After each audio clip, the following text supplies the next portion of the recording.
A very warm welcome to you. This is TV47 News Now. My name is Stanley. Nyaringita. It is 4 p.m. and we're here to tell you what has been happening in the country. And first off, Enos Amanya Ngala Papaleli, known as Hallelujah, a key suspect in the Shakahola massacre case, who entered into a plea bargain and agreed to become a state witness against controversial preacher Paul Mackenzie, has this morning been giving chilling testimony about his interactions with Mackenzie and the events that unfolded at Shakahola. Let us now listen in to proceedings in court number 1 in Mombasa before Principal Magistrate Alex Ithuku.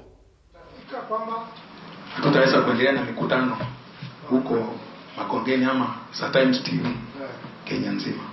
Alisema ni kwa nini? Akasema hii mahubiri ambayo anahubiri haipendwi, maana serikali wanapinga hayo mahubiri. Serikali inapinga mahubiri. Ndio. Alitangaza hiyo maneno akiwa wapi? Kwa Makongeni. Yeye alikuwa Makongeni. Alitangaza alikuwa Makongeni. Yeye mwenyewe alikuja Makongeni. Maana kanisa la Nairobi alikuwa anaweza kusema leo kama ni Jumamosi na kesho ni Sunday. Anaweza safiri leo akaja kanisa la Makongeni, kesho yake akawa ama asafiri asubuhi na ndege anafika Makongeni asubuhi ili waweze kusaidiana na George Maura. Ndio. So kama aliwaeleza itafika mahali hiyo mahali Times TV itafungwa, aliwaelezea the next step what? Yeah. Alieleza ikiwezekana kama tutasaidiwa mikutano kufanya za Sunday. Hizo zilikuwa mikutano za Sunday.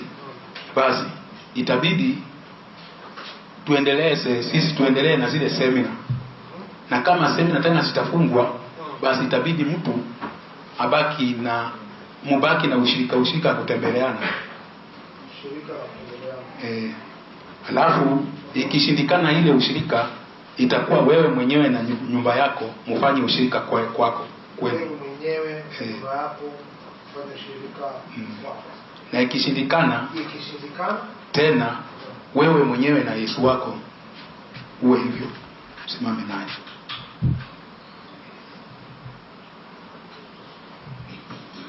Hivyo ndio alisema. Ndivyo. Kwa ikishindikana wewe na Mungu wako ndivyo. Na jambo la mwisho alilolisema ni kwamba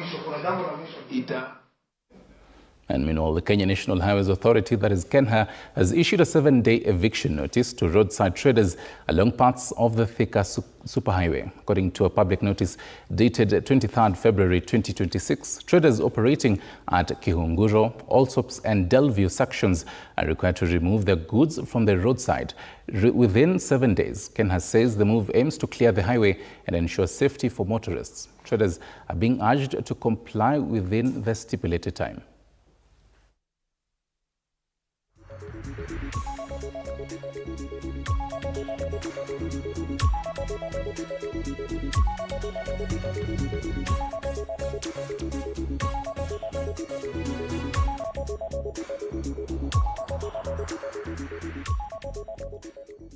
And the Directorate of Criminal Investigations, that is DCI, has recommended murder and attempted murder charges against 5 suspects linked to a fatal shooting at C&M Lounge in Kitengela on the 25th of January 2026. The early morning altercation left 1 man dead and another seriously injured, triggering a comprehensive investigation.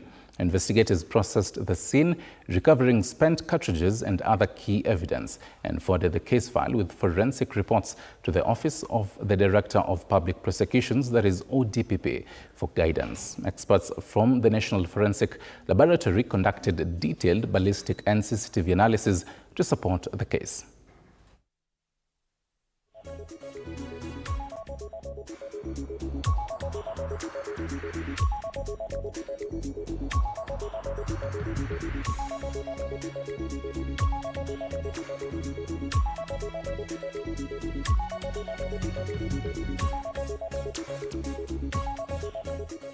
Right, and the story we're also following up for you on this is a section of the clergy drawn from Nairobi County, led by the Global Peace and Africa Initiative, has urged political leaders to cool political temperatures and preach peace. Now, the clergy now want politicians to keep off places of worship to avoid stoking divisions among Kenyans.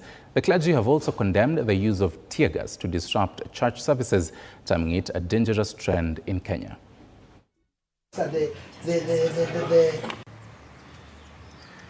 We've united together to make sure that there's peace in our nation.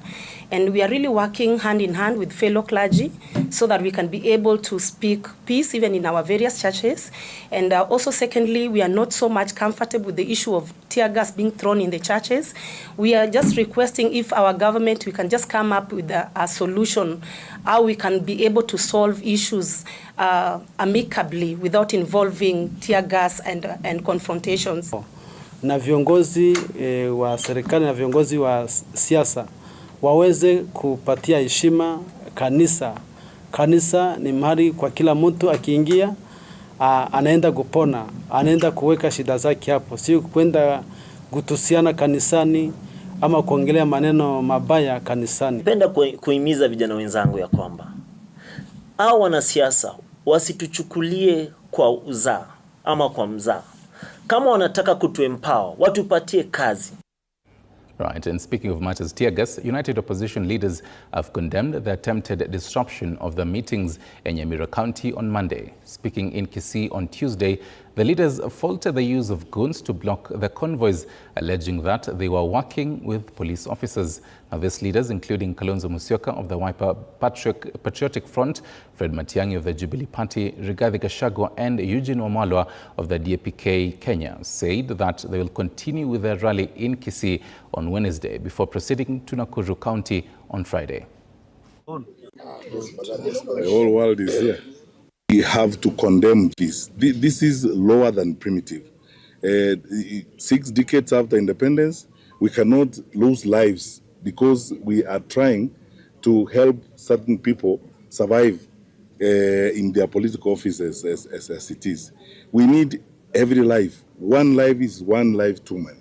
We are on course that nobody should threaten you, that you do not have the right to assemble peaceably, you do not have a right to picket, you do not have a right to hold public opinion.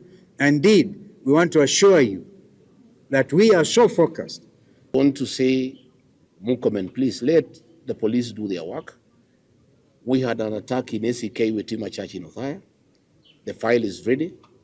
12 officers have been identified with evidence, and CS Murkomen is refusing the police to hand over the file to DPP for them to be prosecuted. The only good thing is that the criminal activities have no time limit. That file is ready.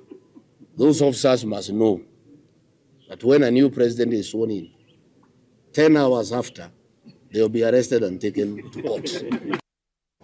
Meanwhile, Interior Cabinet Secretary Kipchumba Murkomen has officially opened a continental conference in Nairobi focused on advancing community corrections as an alternative to imprisonment. So the conference brings together justice and correctional stakeholders from across Africa to discuss reforms aimed at reducing reliance on incarceration by strengthening community-based correctional programs.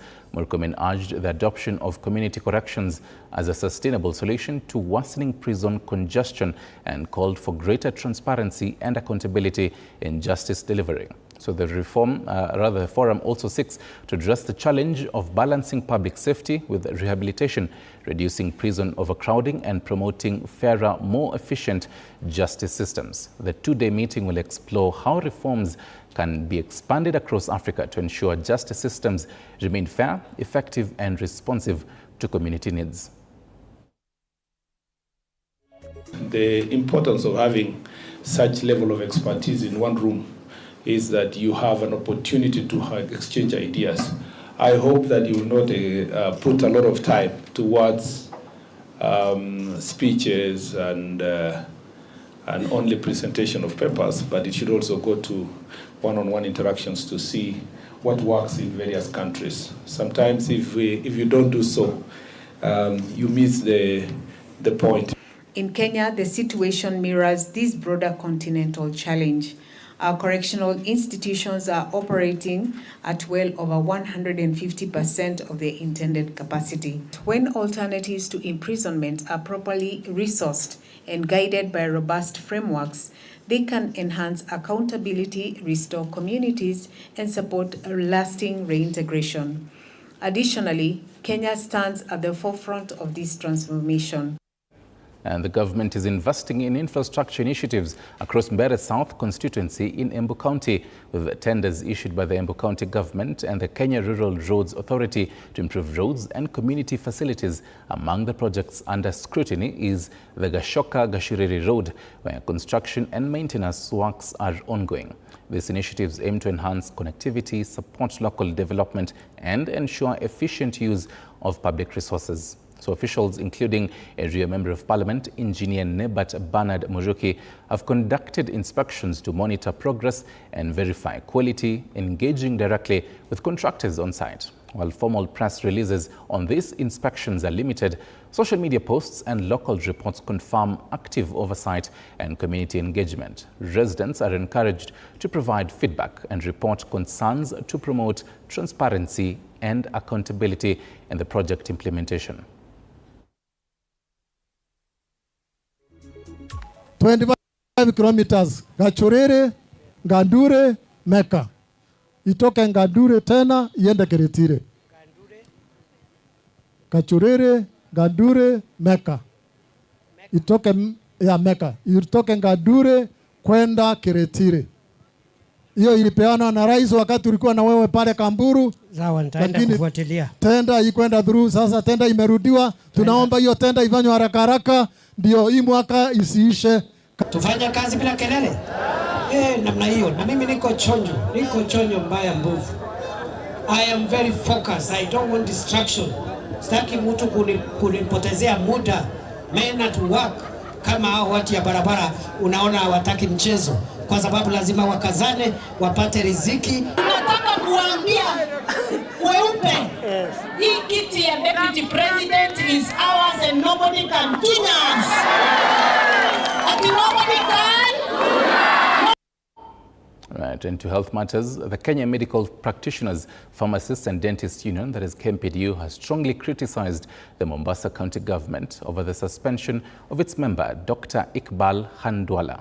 The union says that there is no clear evidence that the County Public Service Board properly authorized the decision, raising concerns about due process. It also condemned what it described as a hostile working environment, including alleged tribal and demeaning remarks directed at the doctor while on duty.